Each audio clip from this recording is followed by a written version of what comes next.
वो जो 2 रुद्राभिषेक के पुण्य ज्ञान साहब को दिए गए वो 1 वर्ष के अंदर आपको करना है। वो 2 रुद्राभिषेक चाहे दरबार में आते जाते समय करें, चाहे अपने घर में करें।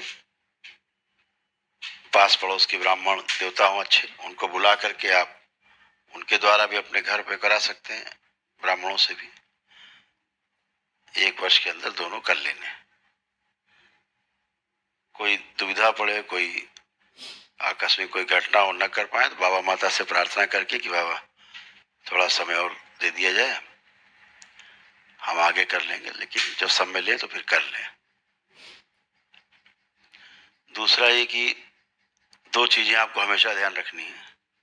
100 में से 2-3 लोग वापस आते जरूर हैं।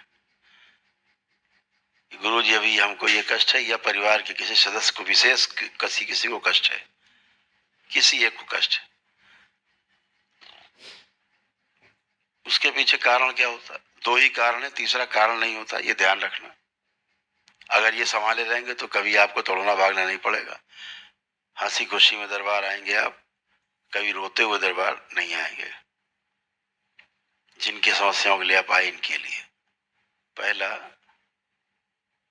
आप लोग लेपन नहीं करते हो।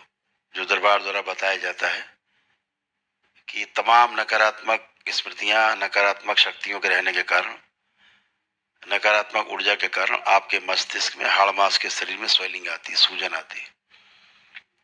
और यह सूजन जो है आपको भ्रम पैदा करती है। इसका काम ही भ्रम पैदा करना है। शरीर और मस्तिष्क के बीच भ्रम पैदा करना मतलब आपके अंदर भ्रम पैदा करना। शरीर में कष्ट है नहीं, मस्तिष्क बताएगा है। जहां कष्ट है वहां बताएगा नहीं, तो ऐसे भ्रम पैदा करेगा। कुछ है दिखाएगा कुछ। इस बात को विशेष ध्यान रखना है कि आपको लेपन करना है अपना। ये लेपन जब नहीं करते आप और ये सूजन बनी रहती है, क्योंकि इस सूजन को हटाने का अभी तक कोई उपाय नहीं है पृथ्वी पे। ये सूजन रहती है तो ब्रेन स्ट्रोक भी लगता है, ये सूजन रहती है हार्ट अटैक भी लग होते हैं, ये सूजन रहती है तो दौरे पड़ते हैं, ये सूजन रहेगी तो आपको नाना प्रकार के बुखार से लेकर कैंसर तक तमाम रोग उत्पन्न करती है, पागलपन पैदा करती है, क्रोध पैदा करती है अनावश्यक रूप से। तो इसको, सूजन को जब आप नष्ट करते हैं लेपन के द्वारा, तो ये सब चीजें आपकी धीरे धीरे शनै शनै समाप्त हो जाती। तो सामान्य रूप से लोग कष्ट में रहे वो लोग 3 माह तक, बाकी जो पेशियां आती रही हैं या डिप्रेशन रहा है, एंजाइटी रही है, तमाम मानसिक रोग रहे हैं, पागलपन जैसा गुस्सा रहा, पागल ही रहे हैं पूरे, तो वो 6-7 महीने तक लेपन अवश्य कर लेंगे। दूसरा जो सबसे बड़ा संकट रहता है आपका संकल्प का। आपने मान लीजिए 7 लोग रखे हैं अपने डीएनए में, ऊर्जा पथ बनाया, कोई एक आदमी संकल्प नहीं कर रहा है तो उसका सारा गुणा भाग, सारी गंदगी जब आप संकल्प करते हो उसके लिए, तो उसकी गंदगी आप में आना शुरू होती है। पहाड़ होता है गंदगी का, धीरे धीरे आप में आना शुरू होती है, आपके द्वारा निकल के नष्ट होती। आपको लगता है आपको कष्ट होने लगा। ये कैसे होने लगा? आप संकल्प करते हो इसलिए होने लगा। प्रार्थना करते हो दरबार से, बाबा हमारे पति को या बेटे को या बेटी किसी को भी ठीक कर दो बाबा, तो उसका कष्ट आप में आना शुरू होगा, निकलेगा आप ही से। अगर वो प्रार्थना संकल्प नहीं करता है तो फिर गंदगी आपसे होकर निकलेगी। ये बात ध्यान रखो। तो इस बात के लिए तैयार रहो कि आप प्रार्थना करते हो तो आप में कष्ट आएगा, तो या तो आप प्रार्थना बंद कर दो उसके लिए, जब वो करेगा अपने लिए प्रार्थना तो उसके कष्ट जाएंगे। क्योंकि जो घर में 1-2 लोग होते हैं जो हीरो बनते हैं, बहुत, हर घर की कहानी है, हीरो जरूर मिलेंगे घर में। मैं तो ठीक हूं, तुम बीमार हो तुम करो, मैं सब कर नहीं जानता, मैं सब नहीं मानता, ये वाले हीरो आपको बहुत मिलेंगे हर घर में। आपके घर में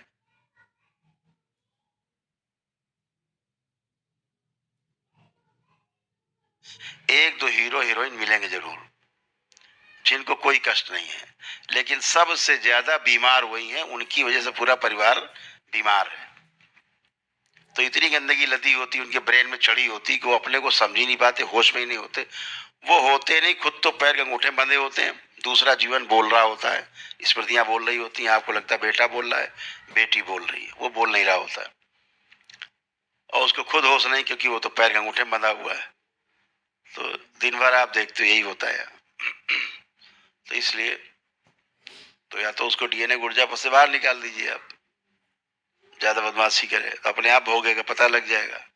या अपने पास रखे हैं, साथ रखे हैं डीएनए में, तो फिर आप संकल्प करते हैं तो आपको कष्ट आएंगे, मान के चलिए, इस बात को गांठ बांध लीजिए, कष्ट आएंगे मुझे तो रोइए मत, अपना घर बैठ के संकल्प करते रहिए, कष्ट निकलते जाएंगे। ये है उसकी व्यवस्था। तो संकल्प न करने के कारण ये कष्ट आते हैं, ये ध्यान रखना है। तो आप ये भी समझ लें कि आप हवन करते हैं, अनुष्ठान करते हैं, तो इससे ये मत समझें कि आपने हवन अनुष्ठान कर लिए तो आपका सब हो गया, बिल्कुल भी नहीं हुआ।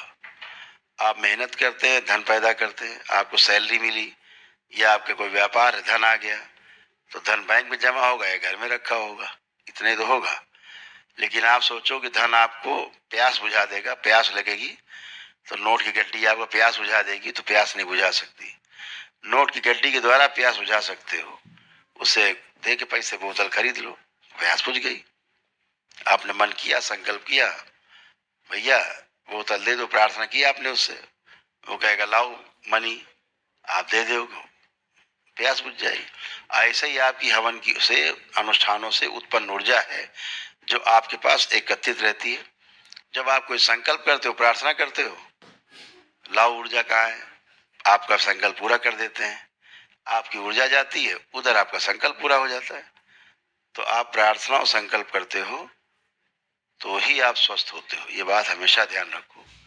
तो परिवार के जो सदस्य नहीं आ पाए हैं उनको प्रेम से सिखाइए, बताइए कि आपको अपने रोग और कष्ट के बारे में ही संकल्प करना है, प्रार्थना करनी केवल। हम हर शनिवार को रात में कराते हैं 9-10 बजे के बीच में, मंगलवार को भी रात में 9-10 के बीच में कराते हैं संकल्प प्रार्थना। यूट्यूब पर आपके जो चैनल है ईश्वरी चिकित्सा का, उसमें कराते हैं, करौली सरकार ईश्वरी चिकित्सा का जो चैनल है। तो ये आप कर सकते हैं, परिवार के सदस्यों को करवा सकते हैं। इसका ध्यान रखें तो कोई कष्ट नहीं है, कोई कष्ट होता ही नहीं, बचता ही नहीं। जैसे अभी आप बैठे हो, सारे रोग सारे कष्ट आपके जा चुके हैं, कुछ भी आप में शेष नहीं है, एकदम अच्छे। परिवार के जो लोग असाध्य रोगी होते हैं उनके लिए दरबार निःशुल्क हवन कराता है। असाध्य रोगियों के लिए विराट ऊर्जा होती है जो केवल उसी को मिलती है, उसी का डीएनए अकेले का बनता है और वो उसमें उसको बहुत तेज आराम मिलता है। तो आपका कोई भी किया गया कार्य, उसमें गंदगी नहीं जाएगी, उसकी कोई आप में नहीं आएगी, तो वो तेजी से शीघ्र शीघ्र जो है ठीक होना शुरू होता है। अगर ईश्वर की तरफ से श्वासें शेष हैं तो निश्चित रूप से वो स्वस्थ होता है। तो आप सभी लोग इन बातों को, छोटी छोटी बातें ध्यान रखना है। तीसरा एक छोटी बात और है कि गलत एनर्जी की पूजा पाठ नहीं करें। जिनकी पूजा कर करके आप यहाँ तक पहुंचे, संकटों में जूझते रहे, वो आपके कोई देवी देवता नहीं थे। देवी देवता का होने का अर्थ है कि आपको फिर कष्ट नहीं हो। अगर आप प्रार्थना संकल्प करते हो, देवी देवता हैं, आप हवन पूजन सब करते ही रहे हैं, अनुष्ठान, फिर भी कष्ट बढ़ते गए, इसका अर्थ है जिसकी आप पूजा कर रहे थे वो ठीक नहीं थी। जो घर में आप रखे करते हैं तमाम, आप प्रतिष्ठित मूर्तियों की पूजा करते हैं, आप बिना प्राण प्रतिष्ठा की हुई मूर्तियों की पूजा करते हैं, उनमें गंदगी के वास होता है, गंदगी होती है, आप उनकी पूजा करते, इनवाइट करते, गंदगी को आप में प्रवेश करती है, उससे बचना है आपको। जब भी पूजा करें तो प्राण प्रतिष्ठित मूर्तियों की पूजा करें, जिनकी प्राण प्रतिष्ठा हुई होती है। वो भी अच्छे मंदिर होते हैं जो ठीक ठाक ढंग से कराई जाती है, प्राण प्रतिष्ठा वहीं होती है। नहीं तमाम छोटे छोटे मंदिर मठिया बना के रख दिए लोगों ने, लोग करने लगते पूजा। जहाँ कोई झगड़ा लड़ाई हुआ किसी जमीन पे, समझौता हो गया, तो समझौतेश्वर महादेव ऐसे लिख देंगे मंदिर में, एक मंदिर बना देंगे। कहीं जाएंगे, कोई झगड़ा हुआ, नहीं समझौता हुआ, तो झगड़ेश्वर महादेव, झगड़ेश्वर मंदिर बन गया। तो ऐसे करके कुछ भी आदमी की फितरत है, अंदर दैत्य बैठे हैं बदमाश, वो कुछ भी करके अपनी पूजा कराने के लिए बिना प्राण प्रतिष्ठा की मूर्तियों की स्थापना करवा देते हैं, लोग पूजन करते हैं, संकट फंसते हैं। तो इसको ध्यान रखना है आपको। इन्हीं सब संकटों से आपको संकट होते रहे हैं तो इनसे बचाव करना है अपना। भगवान भोलेनाथ हैं सृष्टि के महानायक, अजन्मे, जिनका सारा संसार, सारे ब्रह्मांड रचे बसे हैं, जिनकी शक्तियों से सब ऊर्जित है, प्रफुल्लित है, सुवासित हो रहा है पूरा ब्रह्मांड। उनकी पूजा जब तक करिए, माँ जगत जननी की पूजा करिए, माता की। और क्या चाहिए, हो गए शिव और शक्ति, पूरा हो गया। ज्यादा क्यों उठा पटक की जाए। इतना करने से आप स्वस्थ बने रहते हैं। जहां आपने गंदी एनर्जी पूजा की, परिवार के किसी सदस्य ने की, उसमें कष्ट आएंगे। और कहीं आपने उसके लिए प्रार्थना कर ली, उसके कष्ट आ रहे हैं उसको, तो उसके कष्ट आप में आ गए। ऐसे आपको कष्ट दिखाई देते हैं। एकदम विज्ञान है ये, एकदम साफ साफ।